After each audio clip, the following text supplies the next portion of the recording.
युद्ध के समय जासूसी एक खतरनाक खेल था जिसमें जान जोखिम में रहती थी। जासूस जानकारी देने के लिए चतुर तकनीकों का इस्तेमाल करते थे, लेकिन एक चतुर महिला ने महत्वपूर्ण संदेशों की तस्करी के लिए अपने केश का इस्तेमाल किया। यह एक साहसी जासूस की कहानी है जिसने अपने बालों को एक गुप्त हथियार में बदल दिया।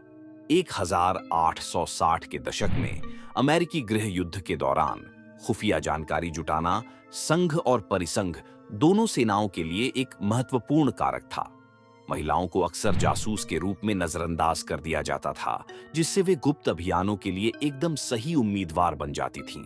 ऐसी ही एक महिला मैरी बोसर नामक एक अफ्रीकी अमेरिकी संघ जासूस ने अपने उद्देश्य की पूर्ति के लिए सब कुछ जोखिम में डाल दिया। मैरी बोसर एक पूर्वदास कॉन्फेडरेट व्हाइट हाउस में एक नौकर के रूप में काम करती थी। उसके पद ने उसे महत्वपूर्ण कॉन्फेडरेट रहस्यों तक पहुंच प्रदान की, लेकिन सवाल यह था, वह बिना पकड़े जाने के इस जानकारी को कैसे बाहर ला सकती थी? उसका सरल समाधान उसके बालों में था। जटिल हेयर स्टाइल का उपयोग करके, जैसे कि जटिल ब्रैड या बन, उसने संदेश या कोट वाले कागज की छोटी छोटी पर्चियां छिपाईं। कभी-कभी गोपनीयता की एक और परत जोड़ने के लिए इन नोटों को अदृश्य स्याही से लिखा जाता था। इस पद्धति के उसके कुशल उपयोग ने उसे संदेह पैदा किए बिना संघ बलों को महत्वपूर्ण जानकारी देने में सक्षम बनाया। दांव इससे अधिक नहीं हो सकता था।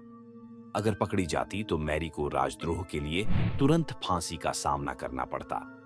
उस समय के सामाजिक मानदंड उसके पक्ष में काम करते थे, क्योंकि पुरुषों के लिए एक महिला के बालों की जांच करना अनुचित माना जाता था।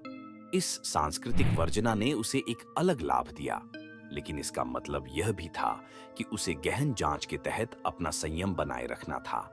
मैरी बोसर के कार्यों ने अनगिनत अन्य महिला जासूसों के साथ गृह युद्ध के परिणाम को आकार देने में महत्वपूर्ण भूमिका निभाई।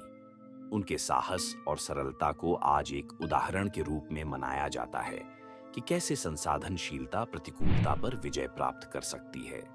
रहस्यों की तस्करी के लिए अपने बालों का उपयोग करने की उनकी कहानी दृढ़ संकल्प और रचनात्मकता की शक्ति का प्रतीक है।